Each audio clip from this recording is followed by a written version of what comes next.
because remember, Latin America went through a process of decolonization, countries in Asia and countries in Africa, but they did not completely decolonize. They remained economically colonies. And that can still happen in our communities. And what you just referred to is a perfect example of recolonization. They're going to come in with a land grab. When Kroger's comes into Oakland, into West Oakland, because people are desperate for a supermarket because they haven't had one in 15 years, and comes in with the possibility of selling lousy food, which will continue to make everybody sick, people are in favor of it. That's recolonization. And that food dollar is whisked right out, and then our communities remain poor. So we have to establish the relationship that go through the patient and difficult work of decolonization, establishing those relationships, and then rebuilding these food economies. Because it's one of the few places where we can capture territory and control the space and the place. The space is where political decisions are made, and the place where we live and we produce and we consume. And I think it's essential that these land issues are addressed from the point of view of solidarity from within our entire network. A land grab in Detroit, a land grab, and it's a land grab for Kroger's in Oakland. The land grab in Oakland is a land grab against all of us. We have to stand up against this. It's happening all over the world. It's happening in Africa, it's happening in Asia, and it's happening in our communities here in the U.S. And I think it's time we really took a stand on this.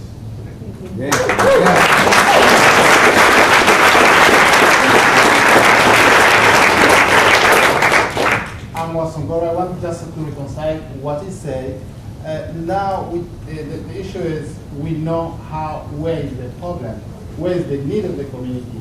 What we have to do is going back to the community, talk to the community, and see what the community will react. Because the main issue we need is the information. If people get information, people can stand up and they can say, we have to do this, we have to do this. By the need, we can create solution. As my brother was saying, there was a problem, and the people come together, they create organization.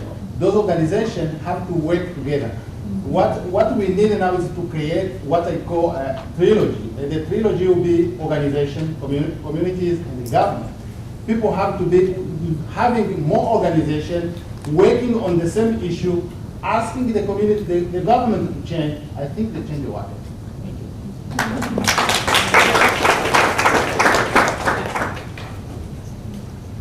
Hi, Joel Reno, dairy farmer, Kendall, Wisconsin. First time to Community Food Security Coalition, so good to be here. Good to see all of you. Maybe some of you caught my workshop on Sunday. I spent most of the 4 days just listening, but just a little bit concerned about a huge piece that's missing. I guess I just want all of us to kind of think about our purpose and then maybe a little bit about the consequences of our actions. And being a family farmer and that, I come from a farming community and represent farmers. And just want us all to remember that, as Ken had kind of mentioned, and want to appreciate his comments and remarks and Dorothy's and that, again, we're recreating the wheel. I mean, we've all fed ourselves for a long time. And as Ken pointed out, throughout time, we've created the wheel, got it rolling, only to be run over by it, and then we got to start over again. And I've been through that experience in building a co-op. I started a milk co-op 12 years ago that markets farmers' milk. We started out as probably the smallest co-op in the U.S. with 16 producers. Have now grown it to 300 producers, 40th largest in the nation, and it's now to the point of it, I think it's going to run me over. Just because they're playing games with the big boys, and I've kind of really lost sight of, we're up to 300 million a year in sales, and so when you have people that don't know how to deal with those kind of numbers running it, it's got out of hand. And so a little bit what's missing here is that I've heard a lot about Detroit, I've heard a lot about New York, New Orleans, and all of you doing community gardens and that, but in the same sense, we're forgetting that we already have small family farmers out there producing all this stuff that aren't earning a living.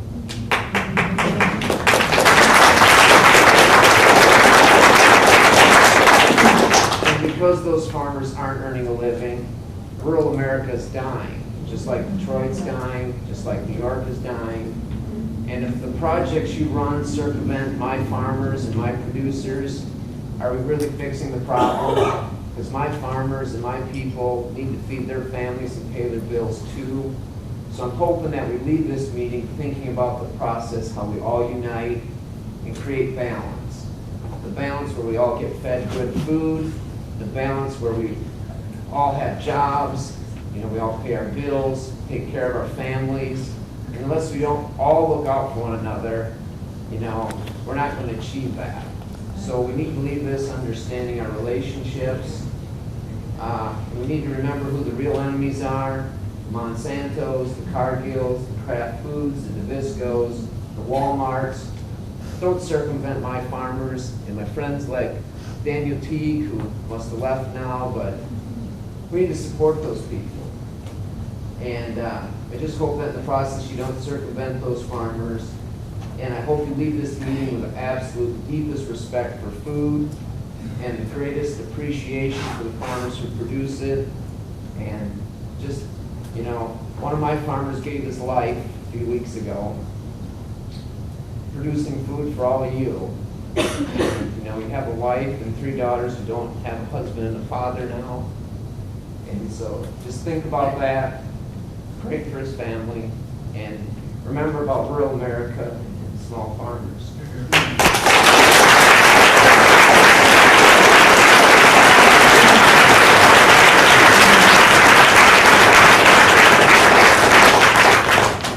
First, I want to congratulate Joel and the Family Farm Defenders on the award that you received. And secondly, I'll say in Detroit at least, we're under no illusion that we're going to produce all of our food, and we're certainly not trying to circumvent small family farmers. And we see the necessity of linking the urban agriculture movement with independent family farmers who are currently doing a very good work together.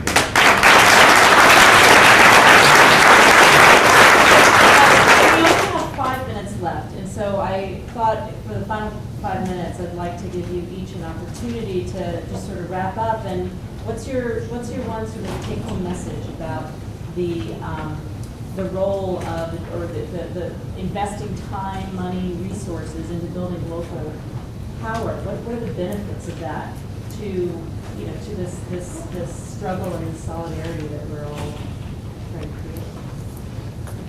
George? First of all, I would say remember why we're doing the type work that we're doing. And if you look at what you're doing, why you're doing it, and my point, I would say, I'm doing this because I've seen what food has been like in my area.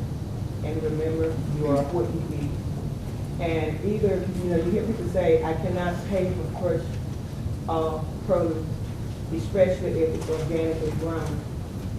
And my whole take on that is, either you pay for it now, or you're going to pay more later.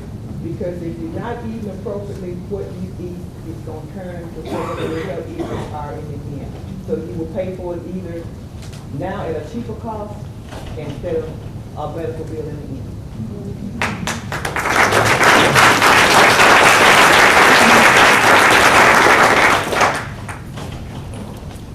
just want to build on some of the things that Eric said a few minutes ago and just put this work within a larger context. That we live in an economic system which is a form of capitalism that is morphed into something that has never been known before. And the reality is it underdevelops all of us. And the reality is also that we can't have food security without having security in the larger society. We can't have food justice without social justice generally. And we can't have food sovereignty without people having sovereignty generally. So I just want to say that we have to link this food movement with this larger movement of people around the world to create a more just world and to kind of destroy the systems that keep us all oppressed. So it's important that we not have tunnel vision and that we're not in silos, but that we understand that this is part of the larger struggle for freedom, justice, and equality throughout the world.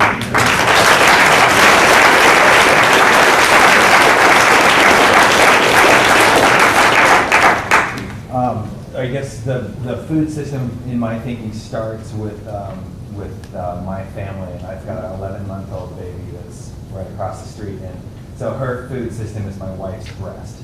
And that's a really important thing to think about. And it's important to think about, okay, so what does that, what's going into that? So what my wife eats equals my baby's food system. And so it's a really tangible thing. So then I think about, so then where she go out and where she interact with it, and how do other kids' food systems, when they start out, how does that food system work? So that's what motivates my work. I mean, I guess I'm on a trajectory and on a continuum of education and learning myself, and so it's a fantastic opportunity to hear, my elders speak in this room. And I guess I would just hope that we would all recognize that there's a lot of great things that have been said today in this room and throughout this conference, and that it's a dialogue. And in places like Birmingham, that dialogue's not happening. And in most communities in America and around the world, the dialogue's not happening. So how can we use our power to instigate that dialogue, to make sure that we all know where the food system truly starts and what has to go into that food system to make it healthy?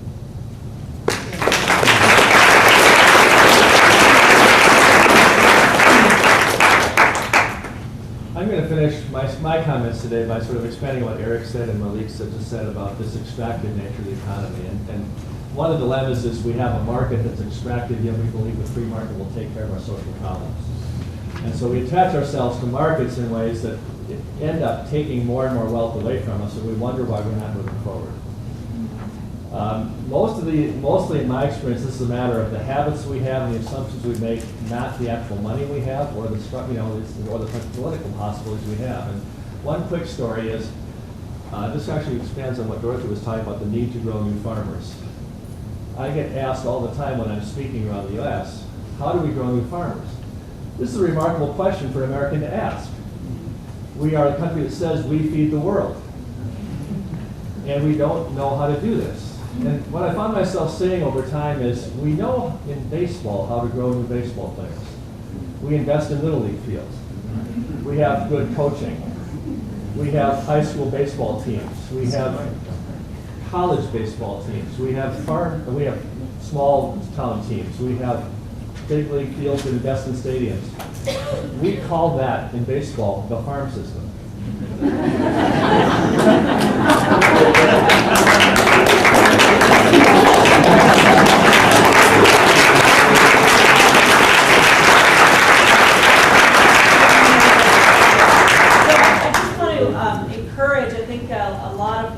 A lot of the conversation today is suggesting is that we have to be able to, looking at you, Joel, and Malik, but we have to be able to embrace the both and, I think, and use that as a place for really building solidarity, and at the root of that, of course, is building relationships.